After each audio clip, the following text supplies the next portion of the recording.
Hello, everybody. Welcome to Bad Moms in Business. I'm Bridgette Robertson. I'm Amanda Sharp. I'm Danielle Monaghan. Today, we have a really fun topic to talk to you guys about. You guys have heard my birth story, but you have not heard Amanda's birth story. So we're going to talk about that today. I'm pointing over here like Amanda's always over here for everybody. And I have a feeling that that's not this way. This way. Am I pointing to her now? She's up and over for me. Like this way? Yeah. But the first point was where like you were pointing at me at first. I don't know why it rotates us different. There you go. You got me. You got me. You got me. How you guys doing today?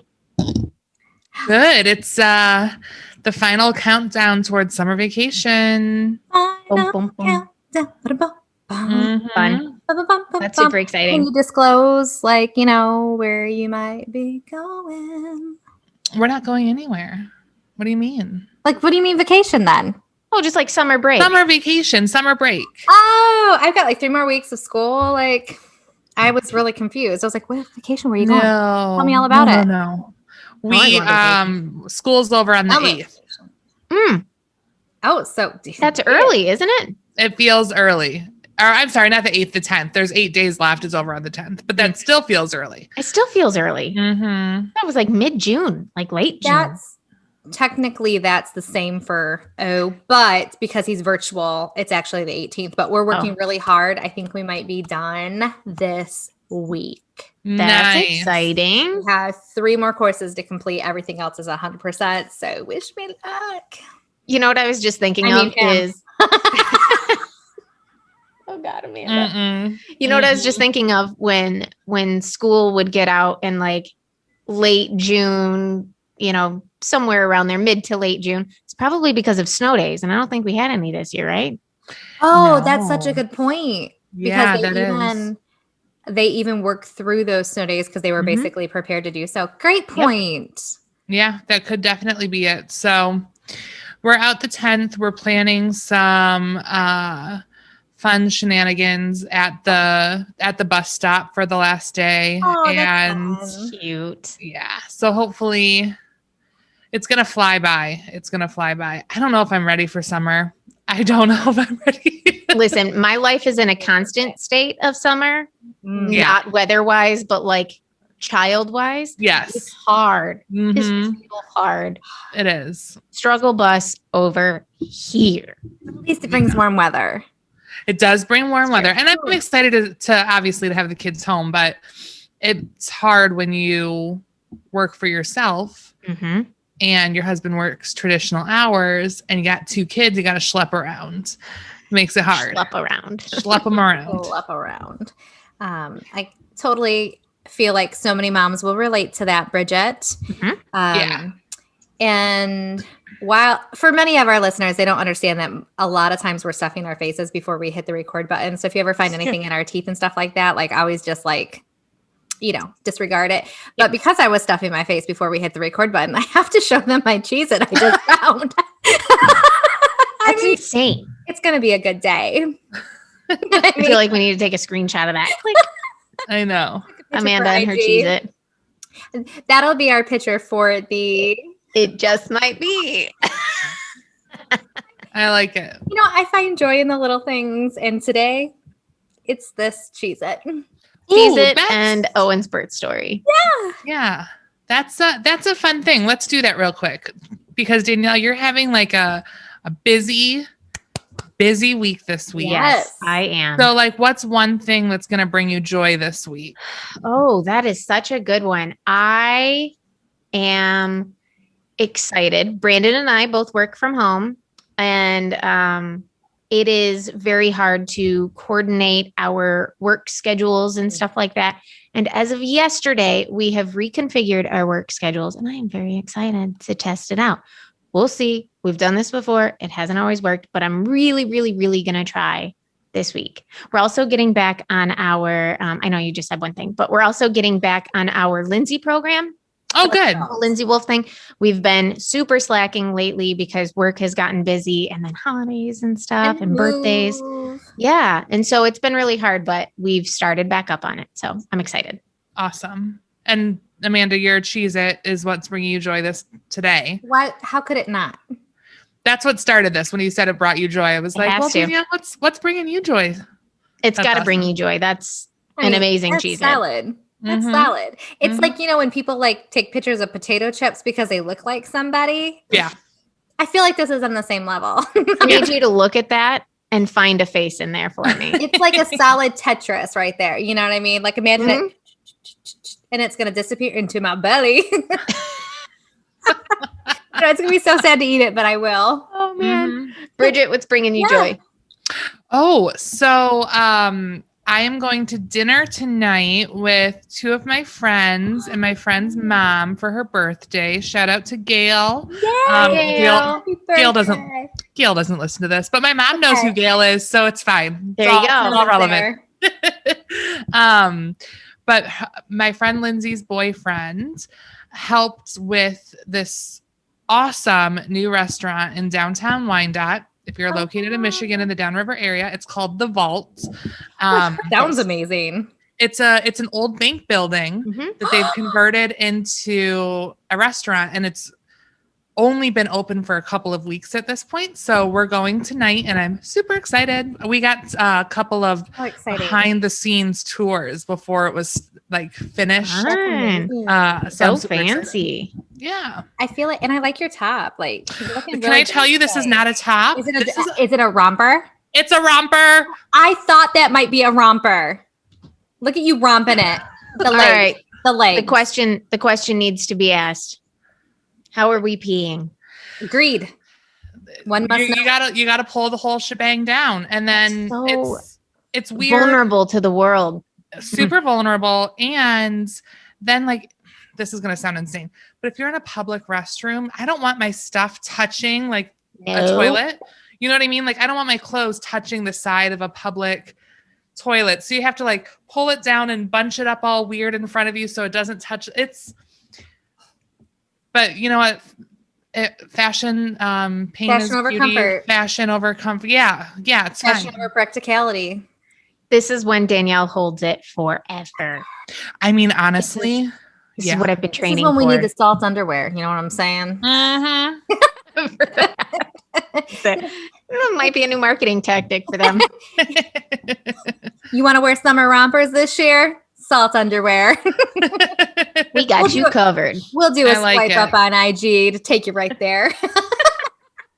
I like it. It's true. I think rompers are so cute, but that's always my thought. Like I always have a fear of someone barging in when I'm going to the bathroom, regardless, fully clothed, essentially. Like the fear of a romper, like it's too much. So it's real. I applaud you for being so risque. Look at you. Well, and honestly, the way I carry my weight is all in my belly. So a romper is not really great for my body shape anyway. But I was like, you know what? It's hot out. This is super cute. I'm romping. I know we have a story to get into, but I have a thought about rompers. So I have two of them. Yeah. I wore them on vacation a couple of years ago, and I haven't touched them since. Here's my issue. I am very short. For reference, I say that I'm 5'2". My license says that I'm 5'2". I'm really like 5'1.5", something like that. So I'm super short. I have a very short torso. Like non-existent. Too much goes from boobs to butt, basically. Like that's just how it works around here. I feel like rompers, and it doesn't matter what size I get too. I mean, obviously it does because it needs to fit me everywhere else as well. But I feel like they're meant for people who are a little bit more longer torsoed a little bit. I agree. Mm-hmm. Sure. I agree. And then all of a sudden the crotch is just hanging down to my knees, and it's like, this is not what this is supposed to look like. Well, and I purposely got vertical stripes because I figured it would just pull my body even longer than it already is and hide my midsection. And that's a true statement. I think it does. I have another very similar one to this that I just got. Don't tell Chris. And I put it on today. He listens, now he knows. I put it on today, and it wasn't doing me any favors, so I took it off and put this one on instead. I love stripes so much, but the horizontal stripe, man, just looks terrible. Can't do it. Yeah. I need to get me some verticals. Mm-hmm. It's hard to find. I think all of my striped stuff is all horizontal. Yeah, look for a vertical. It really slims you out and it makes you appear taller than you are. Not that I need help with that, but whatever. It's fine. I need help with the taller. I definitely need help with the taller. No doubt. Same. And I don't want to brag, but as I was leaving today in my romper, my 5-year-old neighbor, Charlotte, ran to her front door and said, "Miss Bridgette, you look so cute." So how stinking adorable is that? From the mouths of babes. From the mouth of babes. And that brought you joy. It did bring me joy. Mm-hmm. That's fun so stuff. Sweet. Oh my gosh. That's so cute. Let's jump into it. Amanda. All right. It was Take us back. January of 2007. And it always confuses me. I actually one time at the pharmacy gave the wrong birthday to my only child, Like, how embarrassing. Because of the year? Because of the year. Because I always want to be like, yeah, it's 1807. But it just because my mind wants to put it in order, it makes me want to go like 178, but it's wrong. So it's 07. And my sweet, sweet, sweet boy. Well, like I had a really good pregnancy, right? Like, but I did not get morning sickness like at all. But we know I suffer from vertigo. So like I'm always a little dizzy as it is. So like a little nauseous every now and then, typically anyway. So I feel like honestly, my pregnancy like balanced me and somehow like made it like, so I didn't have it. Also, I had terrible back pain before having Owen, and during pregnancy, I had zero back pain, which was very interesting. And I feel like he almost like shoved my back to the position it needed to be. Like it gave my like back the support instead of like, cause my back like really arches in like at the lower back a lot. I like to say it's all those back bends I used to do really screwed up my body. But anyway, so I had like the most amazing pregnancy, which definitely led me into the choice of not ever getting pregnant again, because you don't have two good pregnancies, right? Like I did. I don't know. I don't hear of many people doing it. So that was true. Definitely into consideration, but I had a really good pregnancy. I only gained 15 pounds. Nice. Like, wow. But like the doctor was so worried during that. He's like, if you keep losing weight, like we're going to have to like supplement your diet, do extra vitamins. I'm like, no, you don't understand. Like I ate like crap before becoming pregnant, like junk. Like I'm actually eating healthy now because I want to bake my baby good. So I'm losing weight per se because I'm actually eating better. So I really like think I was at my healthiest when I was pregnant. Did I still occasionally totally eat Taco Bell? Yes. Did I totally make my husband drive all the way back to Taco Bell to get me the mild salsa he forgot when I was pregnant? Also, yes. But one must have so good, mild sauce. 3 packets per item. That's the rule. Have never altered on it. 3 packets for one like taco? Per item. Yeah. Per item. So if I have 3 things, that's 9 packet minimum. Wow. So let me interrupt this with, when you're at Taco Bell and you order, let's say 3 tacos, do you say, I need 9 packets of mild sauce? Thank you. Well, I used to go to like the bin when you could go inside and I would grab what I needed. Right. But I'm like, so in the checkout or in the, drive-through, whatever that place is called, I'm like, I need a lot of mild sauce. And they're like, okay. And I'm like, no, I need you to hear me. I need a lot of mild sauce. And they really you can buy that, right?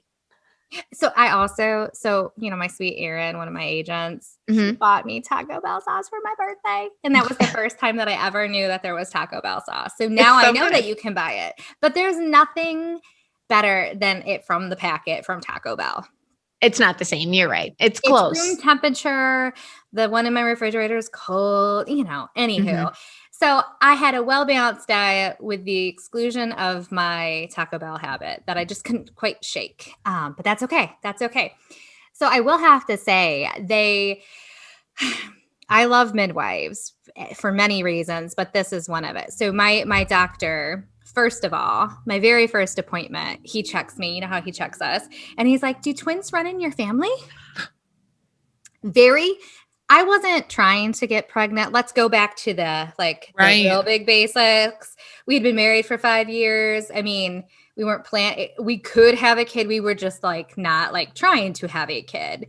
And Amanda ended up pregnant anyway. So that's a wonderful thing. Like, it was a wonderful thing. Mm-hmm. But I went into my first appointment going, I wasn't even planning on pregnant. And you're the very first words you tell me, do twins run in your family? And in fact, they do run in my family. My grandma had twins. So I'm like, and my baby sister was with me because Marcus had just switched jobs. So he didn't have time to go to the appointment with me. And my baby sister was like, and looking back, I go, oh my gosh, I would have been fine with it. But again, going from not expecting to have any children to being pregnant to hearing you might be having twins, I'm like, oh my God.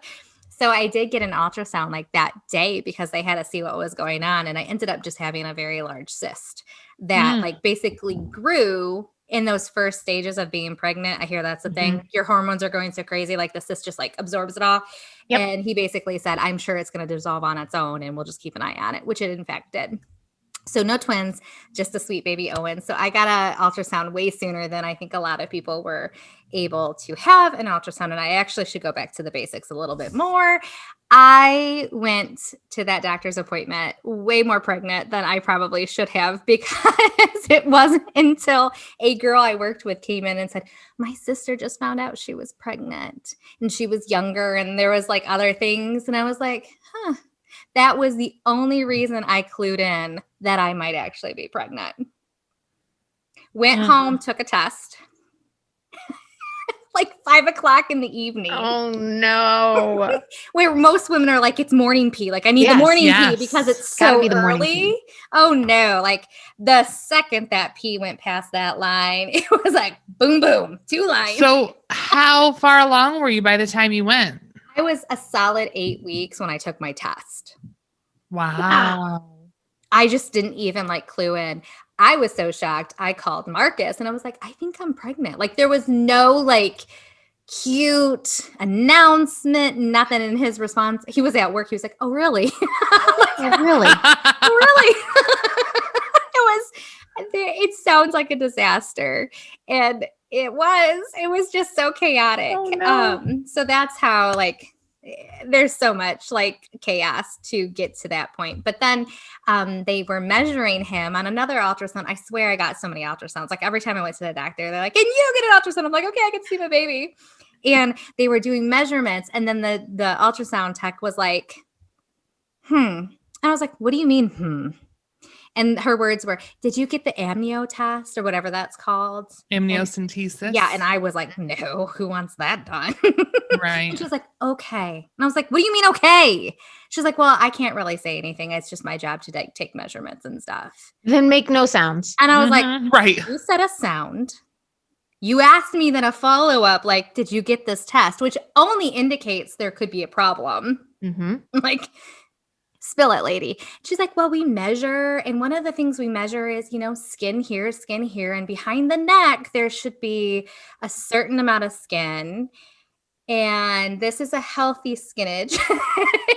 and your sweet baby is here. And I'm like, oh, well, what does that mean? And they're like, well, it could be a sign of Down syndrome. Interesting. And I was like, oh, okay. Which to me, I'm like, does everything else look good? And she was like, absolutely. Everything is looking, in my opinion, very well. And I'm like, okay. Like, then it didn't really matter to me. Right. Like it is what it is. Like, as long as everything else looks healthy, I'm fine with that.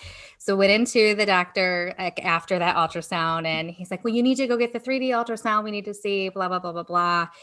I had no interest in it because whatever was going to happen was going to happen. I kept saying, as long as it's healthy, I think I knew he was a boy at that point. I'm pretty sure because we weren't going to find out, but then we did. And I said, as long as he's healthy, I really don't care. Like, I really don't care. And so every doctor's appointment after that, he kept saying, did you go in for that 3D ultrasound? Did you go in for that 3D ultrasound? And I kept saying, no. He just could not understand why I would not go in for the 3D ultrasound. But to me, again, it didn't matter. And so a midwife had me at my next appointment and there was a stupid sticky note that said 3D ultrasound, blah, blah, blah. And she's like, did you do the 3D ultrasound? And I'm like, no, and I'm not going to. And she went, and she threw it away. And they never talked about it again. I'm like, that's what I'm talking about, because I understand it's their job to disclose certain things, but when a mom just doesn't care, a mom doesn't care.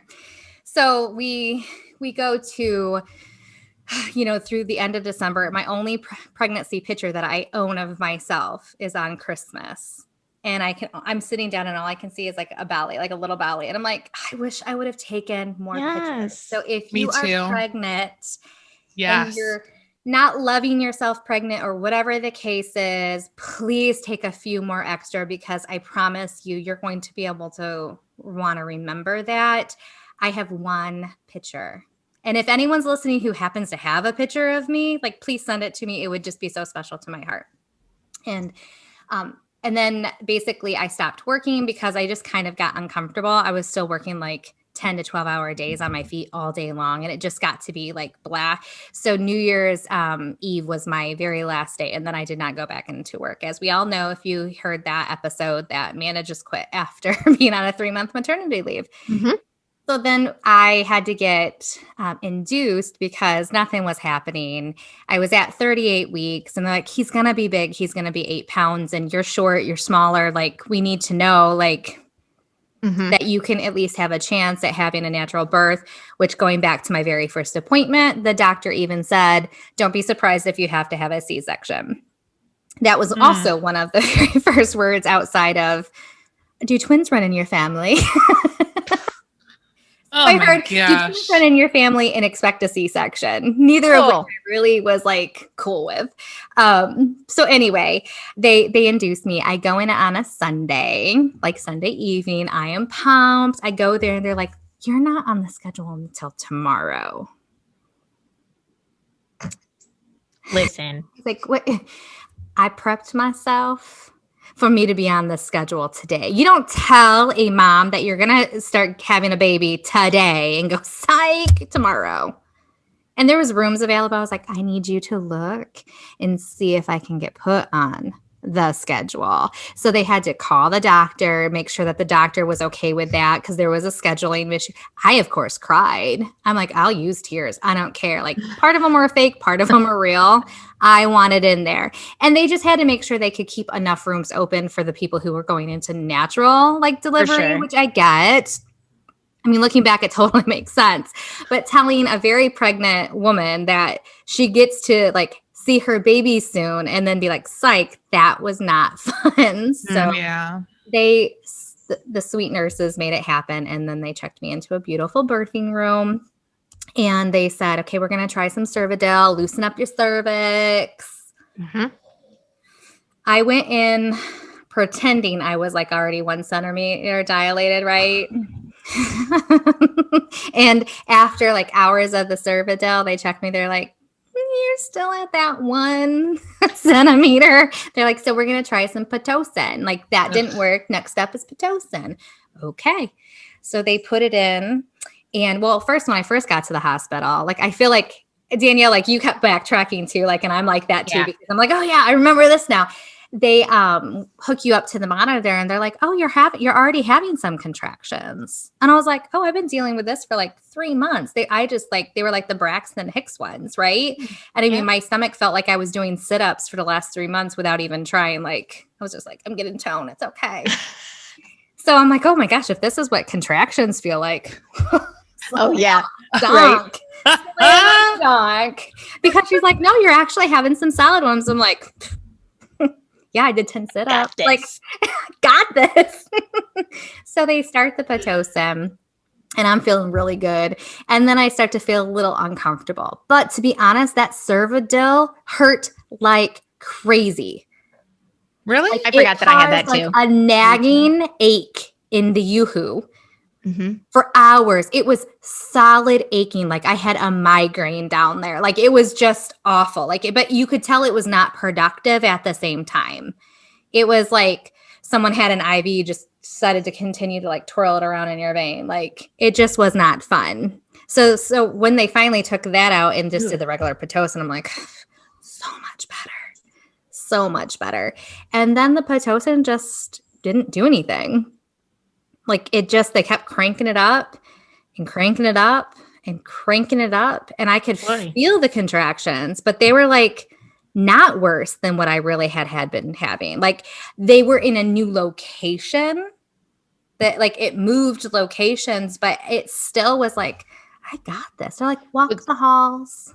Was it like a lower or something? Yeah, it went from being like in my stomach, like my ab area, to being absolutely lower. And I was like, okay, Gotcha. so it's just different location, but same like discomfort. So like try walking, like let's get this going. And I walked and I walked. And the only thing that hurt, you guys, this is gonna sound so stupid. Oh no. Was my butt cheek. It one like specific butt cheek, or was it both? I can feel it to this day. My right butt cheek felt like it had a Charlie horse in it for hours. Oh, and I'm just like, I kept like rubbing it out, and they'd come in, they're like, how's the pain? I was like, really fine. I was like, but the only thing that bothers me is like my butt cheek. Can you get me like some ibuprofen on my butt cheek? Oh, silly. And so walking like helped my butt cheek, and I kept stretching it. And my mom was like, if your biggest concern right now is your butt cheek, you are not in labor. And I'm like, but my contractions show it. Like my contractions were good contractions. So I just like literally like had no pain. It was just so weird. And so finally after I went in like say 4:00 that Sunday, I would say about 10:00, they had kept checking me, and there was just zero progress, even with every aid possible. And she checked me around 10:00 in the morning. And she was like, I'm going to give you like your 1.5. And that's being generous, like super generous. You've actively had stuff pumped into your system for, over 12 hours now. And there's not even an ounce of progress. Like I can continue to let you go if you want to, but more than likely you're going to need a C-section anyway, because the baby at some point needs to come out. And I'm like, whatever. So I immediately start crying because I don't want it. And she's like, listen, like, do you want to heal both ways or one way? Ooh. That's a good point. She's like, because if you get stuck and you need now emergency section, now you're healing both ways. And I was like, well, when you put it that way, I'll take the C-section. But I just felt like I had failed as a woman going, I can't even birth my child. Like, this is natural, blah, blah, blah. It was the emotions that went through my silly head. And at the time, they're not silly emotions, but at the time, like a healthy child is the goal. Right. But all of my sisters never had a C-section. And my mom never had C-section. She had natural childbirth. So I walked in knowing I was going to have a natural childbirth. That's why I always say the minute you make a plan, that plan doesn't happen. Nope. So I went to the stupid surgery room, and it is freezing. Freezing. And the doctor was so sweet. He's like, do you need any blankets? I'm like, no, I'm okay. Like, I like it cold because I normally get hot. Like I get nauseous and the cold helps, and so I'm shaking, and they're like, okay, I need you to be really still. And the doctor was so sweet. Like he's like, lean on me and I'm going to hug you as they're doing your, and they had to do, it's not the epidural with the C-section. It's something a little different. Whatever it is, but it's like it's a little bit of a larger needle, I believe, and at least it was at the time. And so he was so sweet, and they got it in, and that was terrible pain because, again, now remember, I hadn't experienced actual pain previous, so that hurt really bad. And then the pain went away pretty quickly because it started doing its thing. And then Marcus was able to come in after I was like strapped down, and they already basically had cut into me. He was able to come in.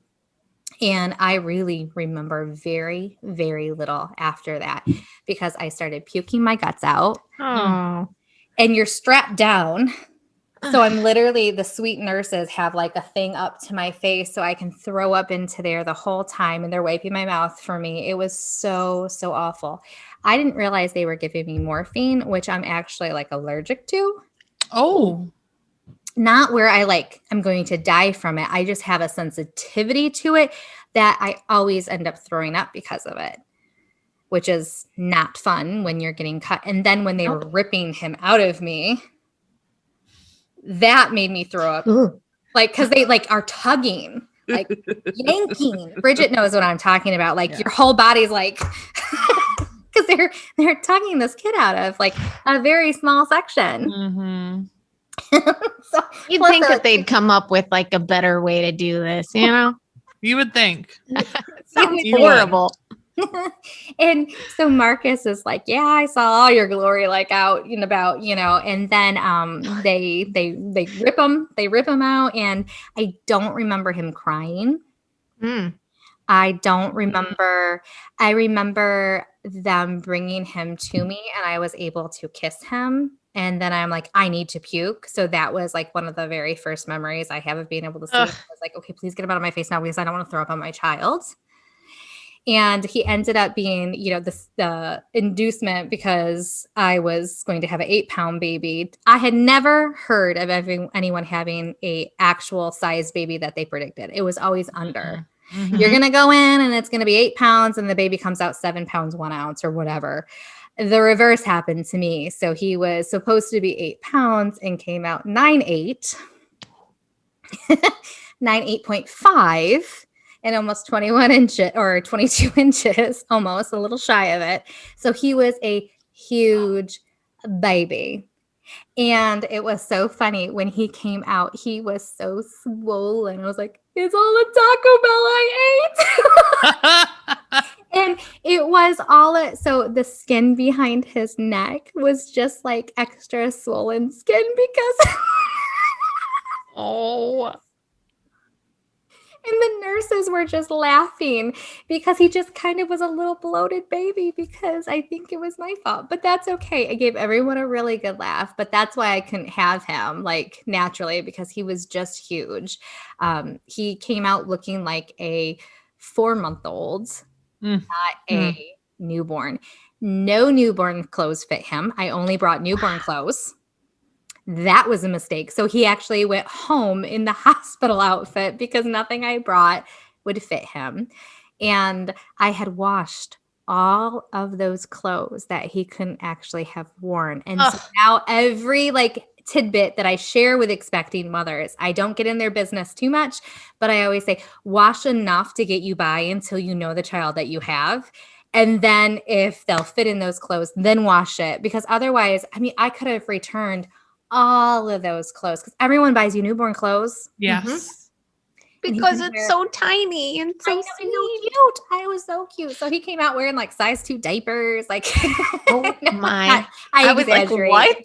Definitely like size 2, but they were up like in the normal hats that like they have at the hospital didn't fit him. So there's the sweet like crocheting grandmas that would crochet the special sizes for children that their stuff didn't fit, like whether it be preemie or extra big babies. So we have his little knit hat because his head was too big for the newborn ones at the hospital. Oh, I love so that. sweet.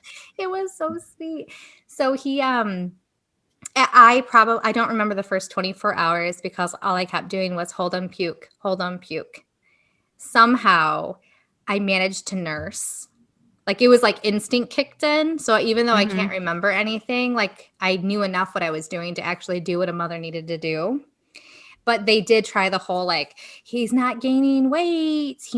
Because he lost a lot of weight by the time I'm sure he left the hospital, but they naturally do. But he actually went under 9 pounds at one point pretty quickly. Wow. I was like, yeah, because he was like bloated, like he peed a little, like, and he lost weight. Like, right. So they played the whole guilt trip, you know, that he has to have formula and blah, blah, blah.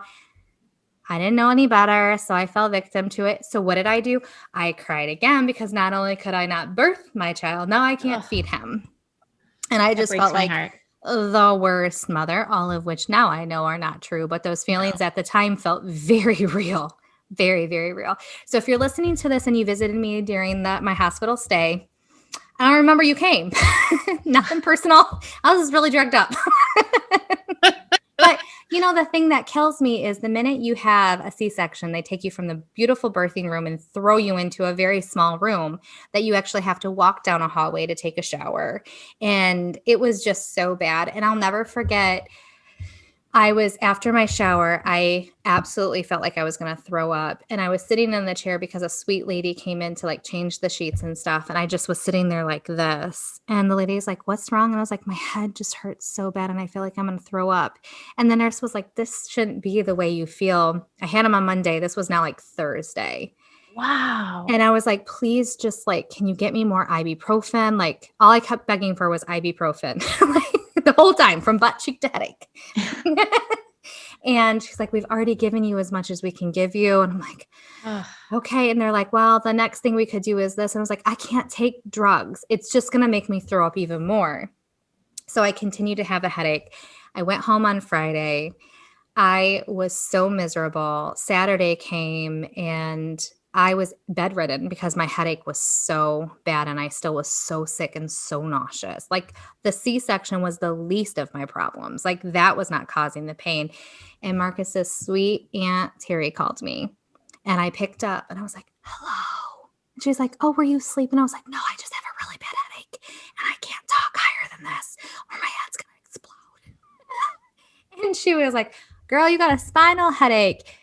Get Marcus to take you back to the hospital." I was like, "I don't want any more drugs." And she's like, No. They will take care of you. Just explain that you're like super sick, like with a headache, and they'll be fine. I promise you'll be better." So Marcus took me back. I'm sitting in the waiting room because I think it was in the evening. And I don't want to say that there was a lot of people that I don't think had medical issues, but they just wanted like medicine, if you know what I'm saying. So I got lumped into that category. And I'm sitting there and I'm like dying because I literally just had a C-section on Monday. And I'm there because I'm telling them I have a terrible headache. And then they realize like 30 minutes later that I just had a C-section on Monday because they pull up my file and they're like, "Why did you not say this? Get back here." And they immediately pulled me back to like a bed and like I was able to like lay down and throw up. It was so bad but I didn't know that I had to like say like, I just had a kid. And I think I did say I just had a baby, but like, I don't think they realized it was a C-section and it was just so recent because I was there with a headache essentially. And what I know now, it was a spinal headache. And it was just that the hole that they put the needle in never clots properly. So basically your spinal fluid just continues to like drain out and it never like reaches the level it should. So like basically like I felt like my head was a bobblehead.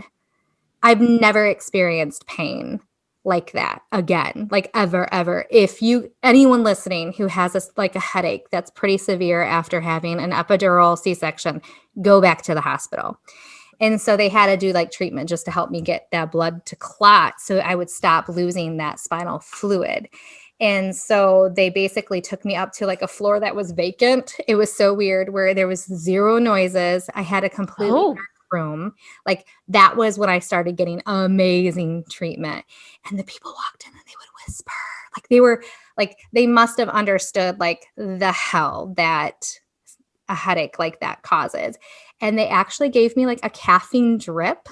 And I know it sounds so stupid, but like I literally have had like caffeine pumped into my body through an IV. Like I heard that helps when you have certain types of headaches. Even if you aren't like addicted to caffeine, it's still something that helps kind of calm that down. I don't really know what that's about though. It was a lifesaver. They came in after about an hour, probably. They're like, "How's the pain?" And I was like, "So much better." They're like, "Where's your pain level?" I'm like, "It's still a 10, but it's not 100 anymore." Like I can deal with 10 pain all day long. It was such a pain like no other pain I've ever felt. And like it had extreme nausea with it too. So no matter what I could do, or I couldn't even breathe without wanting to throw up. Who was it that told you about the spinal headache? Marcus's aunt, who just randomly called to check. Like she was a saving grace. Wow. How long? So what did they do for you other than caffeine? That was basically all it took. Wow. Like I guess caffeine helps clot like your blood. Like I don't know the science behind it, but after they gave that to me, whatever dosage they gave me, I mean, it definitely helped. And then they're like, "Drink as much Mountain Dew as you can when you go home. You have to keep on this like caffeine diet." And I took it very serious. So yes. why we're 14 years later and still going. I'm still on that caffeine diet. You can't risk that coming back. No, Right. no. You're doing it for yourself, for your Absolutely. health. I mean, I have to be able to do this to be a good mom. And then, so all the caffeine totally like tore apart my stomach though. So then I went from having a caffeine, like the spinal headache, to having like terrible diarrhea. It just was no. much. Poor Amanda. I share this not to scare other mothers, just because I feel like there's other mothers out there who can feel my pain, but give me that all day long versus that spinal headache. Yes. And I truly believe that journey is what caused me to become the mom that I am today, because I literally could not be a good mom that first week of Owen's life. And it broke me. I couldn't even imagine, honestly, like knowing like your hormones are going crazy at that point, and just having to deal with all of that on top of it would just, it was so bad. And I remember like for the first time, my head was clear from mostly the headache. So it was Sunday, and I finally like woke up probably like at 4:00 in the morning, because my mom had stayed the night to just kind of help, because there was nothing that I could do. Like, and Marcus was exhausted because he had been helping me for like the last week. So he was on zero. So my mom stayed the night without even like sleeping. And I remember waking up at 4:00, and it was still the like infomercials were on at that time. Cause 14 years ago, life was different. Yeah. And for the first time, I remember taking Owen from my mom and being like, I can get it now. Like, it makes me cry just thinking about it. Like the first time I could go, okay, I'm like, he's going to know me as his mom. Oh, it was so bad. Woo! I know. I didn't think I was going to cry until like, I just couldn't. So at that time, like I go, he's never going to be out of my arms. He's never going to be without me. Like I will always be there as his mom. So I know that first week is what caused me to be that ridiculous helicopter mom, because I knew what it was like to not be able to take care of my child. And I like over my dead body, would that happen again? Like no one's going to dictate like how I can be as a mom. So I guess I can say thank you for the spinal headache, because it allowed me to really like become the mom that I am today. But it was hard. It was so hard. You know what's hard too is as moms. So let's take the spinal headache out of it. We put so much pressure on ourselves, and I don't even really know why. Like it was the same thing with me when I was being told, you're probably going to have a C-section. I was heartbroken. Like, why? Yeah. Why is that a thing? Yeah. You have just any way to birth a happy, healthy child, do it. And you don't feel bad about it. You want to pick an elective C-section, go ahead and do it. Don't let people give you crap about that. It's so crazy. And then like the whole breastfeeding thing. Oh gosh. Right? Don't even get me started. Right? Like we put so much pressure on ourselves. So even without the spinal headache that you were dealing with, you had all of these other issues that you were putting pressure on yourself for on top of it, including the hormones, including the spinal headache. Like, wow. And, I do think also because I had that terrible first week, nothing that was thrown my way ever up to this point, Lord, please don't challenge me, but had been that hard as a mom, to show up as a mom. I was prohibited to be the mom that I wanted to be because of my circumstances. And that's where it's just, it was hard. And so I do think because that was so hard that I don't believe I had any kind of postpartum depression or any kind of hormonal imbalance at all. I think it snapped me into a reality so quick that I just was so grateful that I could be present for my child, because I went from not being able to do it to being able to do that even probably on the hardest of days, I was like, whatever, it's not as hard as it was. You've mentioned before that you were kind of like a different person before having Owen. Absolutely. And I didn't know you prior to Owen or anything, but do you think that has contributed? Because I feel like you're always so happy and so positive, really, no matter what's going on, stressful situations and stuff, you're always so positive. you think that has led to the way that you are now too? Absolutely. Absolutely. I mean, I went from being able to do nothing, like nothing, to being able to do something. And I just can easily recall what it felt like to be in that lane, that zone. And it was so, so bad. So I can't speak to if I didn't, maybe I did have postpartum and I just absolutely breezed through it because it still wasn't as bad. Even the darkest of times, maybe going through that wasn't as bad as what I had that first week. Wow. It just was so, I'm not even doing the pain justice enough. And I have a high endurance for pain, extremely high endurance for pain. And that stupid spinal headache took me down.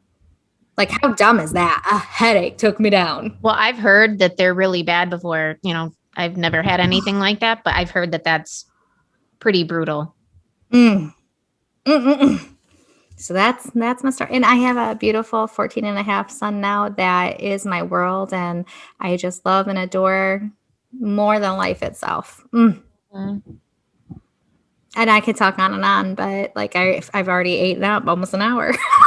I know. I'm looking at the time like, I don't want to cut her off because like this is, I'm just kidding. No. And despite that it's 14 and a half years ago, like I can remember it like it was yesterday. Like all the things. And even the butt cheek pain, I can remember it. Like how stupid. Isn't that funny? So bizarre. I wonder if it was like a nerve or something. Right. Like if he was like shifted a certain way or something.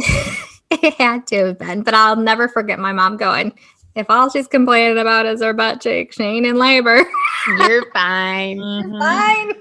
So you never felt like the, 100 level contraction. You felt no, and the Pitocin basically was set as high as it could go. Which is crazy because Pitocin contractions, man, they are no joke. And the thing is, like I said, I have a high endurance for pain, but no, even but not like then, that. like it makes zero sense. So how it didn't work in my body is mind-boggling. I'd be curious to see if anyone else. Well, it was your body's way of telling you this baby ain't coming out this way. Yeah, that's you true. better hold it in there until they take them out. 100%. Yep. Could you? I mean, whoever it was that a nurse that told you like, do you want to heal twice? Midwife. Because so that's smart. a big baby. Yeah, absolutely. So smart. So that's my story, and I'm sticking to it. I love it. Thank you for sharing your Thanks for listening. story with us, and I hope that your experience helps someone because I wouldn't have known. I had a C-section. I didn't have that problem, so I wouldn't have known to put 2 and 2 together that was the cause. So I'm sure someone out there is going to be helped for you sharing that. So yeah. And if you hear it and you haven't dealt with it, but you hear another mom who's going through it, say, I heard a podcast that might be a spinal headache. Go and get some. Here's their website. Go check them out. Here's once the you're link feeling to better. the episode. On the way to the hospital to get a caffeine drip. Listen to Bad Moms in Business. You can keep it turned down. It won't hurt. It's fine. Yeah, absolutely. it's fine. Absolutely. So Amanda whispers some in that episode. You'll be fine. Yeah. So I would say I would love the B at the end of this episode to be, I think it was exactly what it was last week, but I think I'm going to hit on be joyful again because I feel like that's the way we started this episode. I think it's the way, and that's why I have joy in my heart because there was a time that I didn't. All right. Well, thanks for listening to my story, gals. You're welcome. You're welcome. Thanks for sharing it. And Pleasure. we hope everyone listening has a fantastic week. And we'll see you next time. See you next Bye, week. guys. Bye, guys. Bye.